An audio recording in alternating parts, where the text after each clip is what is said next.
ദൈവത്തെ മറന്ന് കൊട്ടാരം പണിതാൽ നമുക്കുണ്ടാകാവുന്ന ദുരവസ്ഥയെക്കുറിച്ച് വചനം നമ്മെ ഓർമ്മിപ്പിക്കുന്നുണ്ട്. അത് നാം തിരിച്ചറിഞ്ഞ് മുന്നോട്ട് പോകുന്നത് വളരെ നല്ലതായിരിക്കും. ഞാനൊരു ഔസേപ്പിയേട്ടന്റെ സാക്ഷ്യം, അദ്ദേഹത്തിന്റെ ജീവിത സാക്ഷ്യം എനിക്ക് അടുത്തറിയാവുന്നത്. അവർ വലിയ ധനികരൊന്നും ആയിരുന്നില്ല, ചെറിയൊരു വീട്ടിലാണ് അവർ താമസിച്ചിരുന്നത്. അദ്ദേഹം പറഞ്ഞത് അന്നത്തെ കാലത്ത് ഉണ്ടാക്കിയ വീട് ഇന്ത്യൻ കൊമോഡ് കുന്തക്കാലിൽ കുത്തിയിരിക്കണം, വലിയ സൗകര്യങ്ങളൊന്നും ഇല്ലായിരുന്നു. പക്ഷെ അദ്ദേഹത്തിന്റെ മകൻ പഠിച്ചു, വിദേശത്ത് പോകാൻ പറ്റി, പണമായി, അങ്ങനെ സാമ്പത്തികമായിട്ട് ഉയർച്ച വന്നു കഴിഞ്ഞപ്പോൾ പഴയ വീട് പൊളിച്ചു കളഞ്ഞു.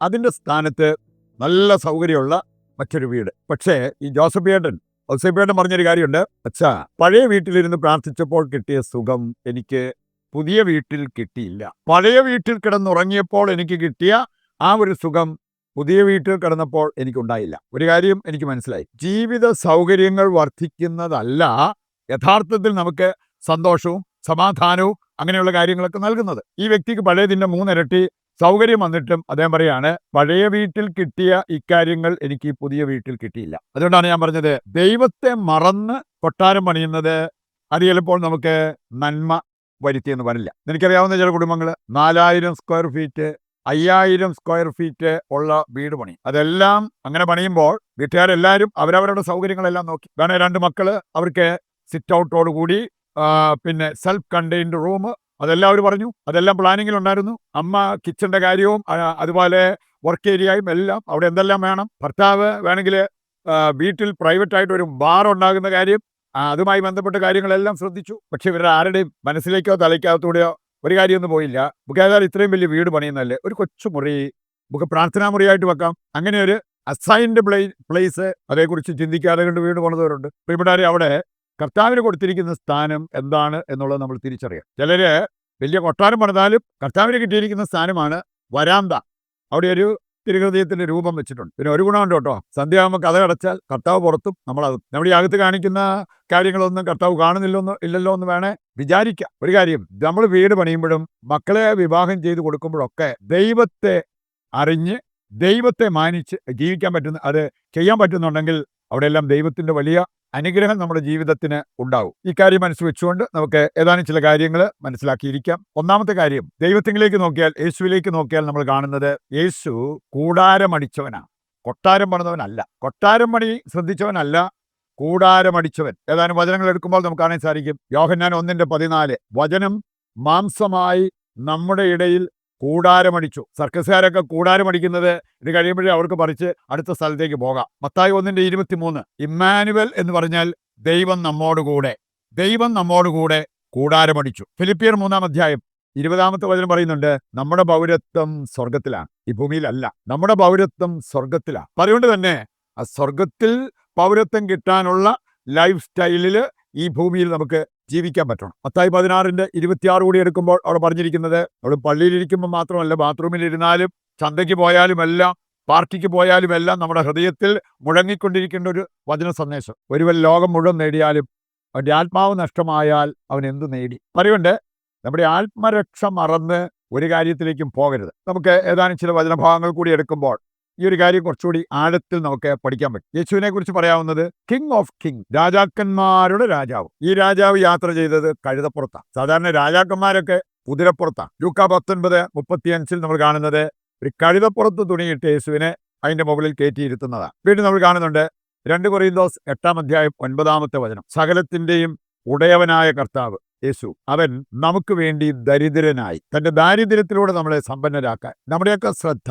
ദൈവത്തെ മറന്നും സമ്പത്ത് സമ്പാദിക്കാനാണോ, അതോ യേശുവിനെ സമ്പത്തായിട്ട് കണ്ടുകൊണ്ട് അതിനുവേണ്ടി ദാരിദ്ര്യത്തിൽ ജീവിക്കും?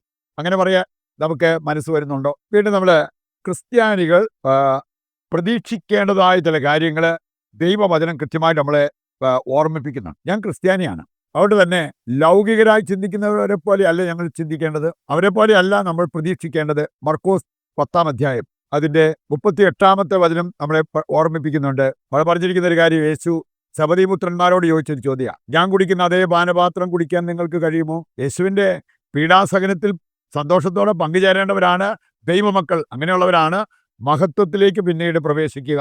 യോഹന്നാൻ 15:18 മുതൽ വായിക്കുമ്പോൾ, ലോകം എന്നെ ദ്വേഷിച്ചു, അതുകൊണ്ട് നിങ്ങൾ എൻ്റെ കൂടെ നിന്നാൽ ലോകം നിങ്ങളെ ദ്വേഷിക്കും. ലോകത്തിൻ്റെ ആ വെറുപ്പ് അത് പ്രതീക്ഷിച്ചാണോ നമ്മൾ ജീവിതത്തിൽ മുമ്പോട്ട് പോകാറുള്ളത്. ലൂക്ക 22:31 മുതൽ വായിച്ചാൽ അവിടെ പറഞ്ഞിട്ടുണ്ട്, സാത്താൻ നിങ്ങളെ പാറ്റാൻ ഉദ്യമിക്കുന്നു എന്ന് യേശു പത്രോസിനോട് പറഞ്ഞൊരു കാര്യം. അറിവുണ്ട്, ഞാൻ നിനക്ക് വേണ്ടി പ്രാർത്ഥിച്ചു, നീ പോയി നിന്റെ സഹോദരങ്ങളെ ശക്തിപ്പെടുത്തുക. ഈ പ്രലോഭനം പ്രതീക്ഷിച്ച് ജീവിതത്തിൽ മുമ്പോട്ട് പോകേണ്ടവര്, മുൻകരുതലെടുത്ത് മുമ്പോട്ട് പോകേണ്ടവരാണ് ദൈവമക്കൾ എന്ന കാര്യം നമ്മൾ ഒരിക്കലും മറക്കരുത്. രണ്ടാമതായിട്ട് നമ്മൾ ചിന്തിക്കേണ്ടത്, കൊട്ടാരം പണിയുമ്പോൾ ദൈവത്തെ ഒരു കാരണവശാലും നമ്മൾ മറക്കരുത് എന്ന യാഥാർത്ഥ്യമാണ്. ഹഗായിയുടെ പുസ്തകം 1-ാം അധ്യായം അത് വായിക്കുമ്പോൾ, പ്രത്യേകിച്ച് 11 മുതലുള്ള വചനഭാഗം വായിച്ചാൽ കുറേയേറെ കാര്യങ്ങൾ അവിടെ പറഞ്ഞിരിക്കുന്നത് കാണാൻ പറ്റും. ദൈവത്തെ മറന്ന്, അതായത് ആലയം തകർന്നു കിടക്കുകയാണ്, അതേക്കുറിച്ച് ശ്രദ്ധയില്ലാതെ സ്വന്തം വീട്, മച്ചിട്ട വീട്, അല്ലെങ്കിൽ ദേവദാരു കൊണ്ടുള്ള കട്ടില്,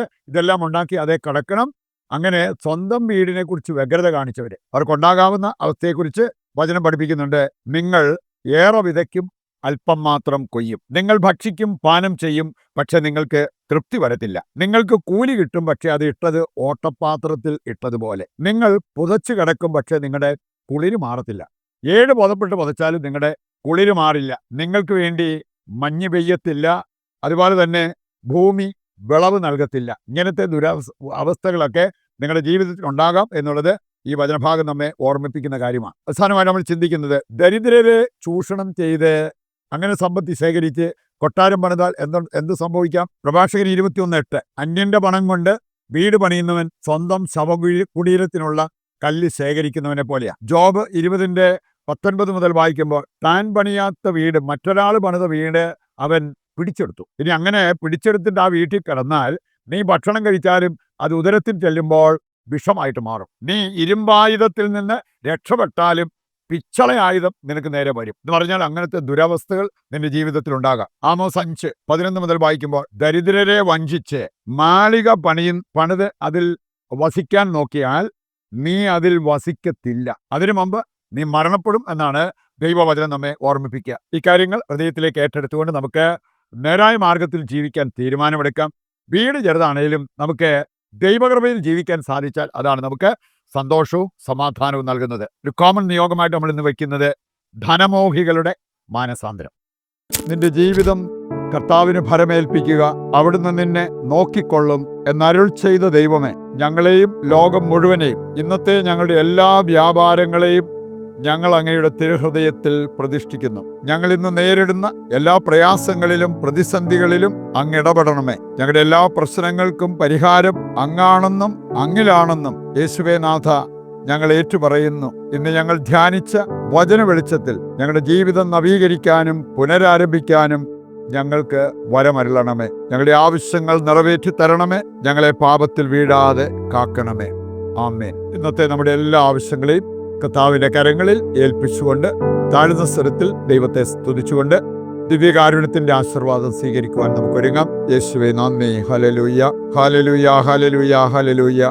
കർത്താവേ, ഞങ്ങളെ ഏറ്റെടുക്കണമേ. ഞങ്ങളുടെ എല്ലാ ആവശ്യങ്ങളും ഏറ്റെടുത്ത് അതെല്ലാം നിറവേറ്റി തരണമേ. യേശുവേ നന്ദി, യേശുവേ സ്തുതി.